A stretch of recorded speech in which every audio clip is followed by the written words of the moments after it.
Hi guys, it's Holly. So today I'm going to share with you our adoption story, or adoption process, I guess you should say. I'm going to try not to go into so much detail, just kind of give you some dates and, you know, a timeline. So we became certified foster parents in June, July of 2007. August 2nd, we were placed with 3 kiddos that have never left our side. We had ended up adopting them.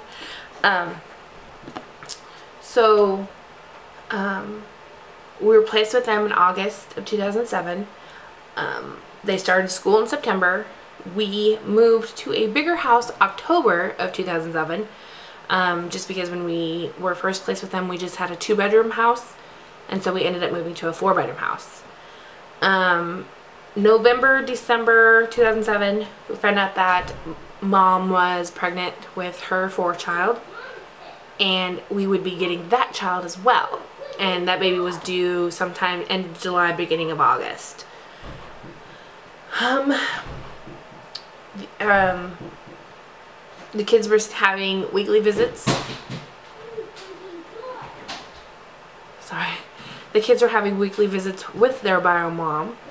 I think those stopped probably about 7-8 months before the adoption was finally done, because that's when her rights were terminated. February, March of 2008, my husband got promoted at work, so he relocated up here to Spokane, Washington. The kids and I stayed in Oregon. Our lease wasn't up until the end of August, beginning of September, was when our lease at the house was up. So they were still having supervised visits. June of 2008 was kind of a busy month. June is always a busy month. You got my birthday, you got my mom's birthday. This particular year, my mom was graduating from college, so we had that. My stepdad was getting married. We had that. And June 26th was actually the day of the wedding. I got a phone call from the state saying, "Congratulations, you have a baby boy." And I was kind of flabbergasted, and I was like, I thought we still had like a good month and a half till he came, because we knew it was a boy now. When she found out what she was having, we knew it was a boy. She's like, no, he was almost 3.5 months early. He has to stay in the hospital for 2 weeks, so when you guys come back from Spokane, you need to go to the hospital. I'm like, okay. So July of 2008, that was the end of June. He was born June 26th. July 8th, actually the day after Kira turned 2, on the 7th of July, on the 8th of July, we left Spokane. We drove 3 hours back to Oregon. It was very hot, and my van did not have air conditioning. I had a very crappy van back then. It was hot. Hot somewhere over here in eastern Washington. In eastern Oregon. Very hot. Humid. So July 8th, yeah, drove 3 hours back to Oregon, and when we got home, unloaded the kids' bags, cleaned them out, whatnot, started laundry, contacted another foster parent and was like, will you do respite tonight for me? Because, you know, I mean, it's kind of a heard through the grapevine community, like if you're a foster parent, and like I heard things about other foster parents just through caseworkers and other foster parents, and they heard the same about us, knowing that I had this baby that I have to go get. And so the first foster parent I ever met, actually, after we became certified, she's like, yeah, I'll take the kids overnight and you can go pick up that new baby. And so the kids left around noon that day, and I called the hospital and the administrator of like the head person in the NICU unit was like, yeah, you can come by anytime after 2 because mom is here with him now. She's leaving at 2.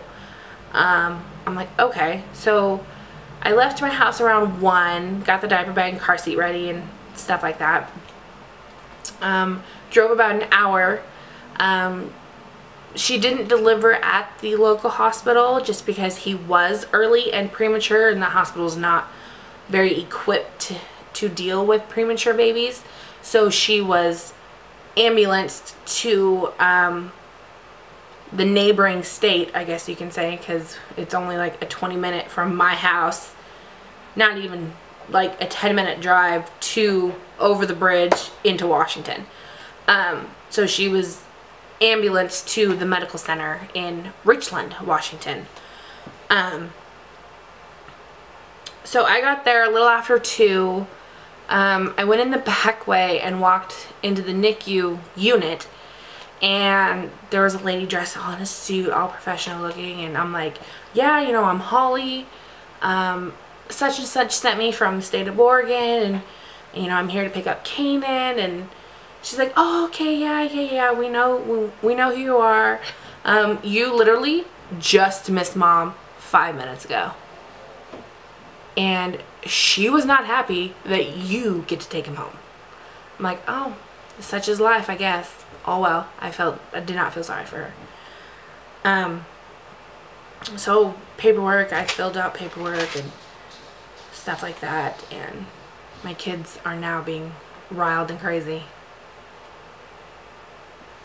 Okay, so I filled out paperwork, and she took me to the room where he was at, and I wanted to burst out crying, like, because I had never seen a baby that small before.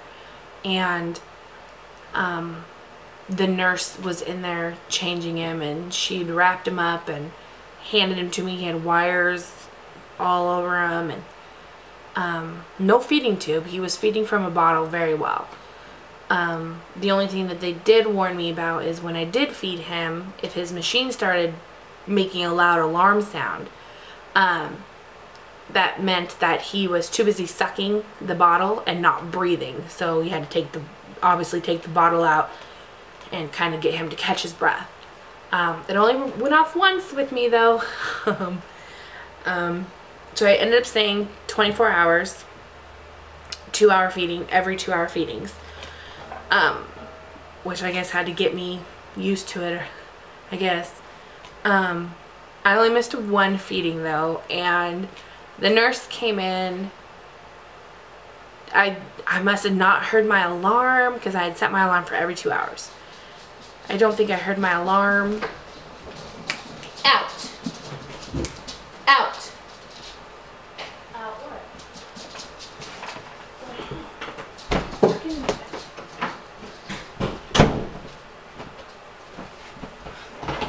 Dogs. So I'd only missed 1 feeding, and the nurse actually came in to check on us, and she said that I was snoring and drooling so loudly that she literally just let me sleep, and she did that feeding. I think it was like a 2 a.m. feeding, 3 a.m. feeding. So the following day, the 9th of July, some lady came in and checked my car seat and made sure it was all good to go for him and how to position him being a preemie and blankets to use, you know, and stuff like that. And a friend of mine that lived in Tri-Cities came and visited us. I think we left the hospital about 2:30 the following day, drove home.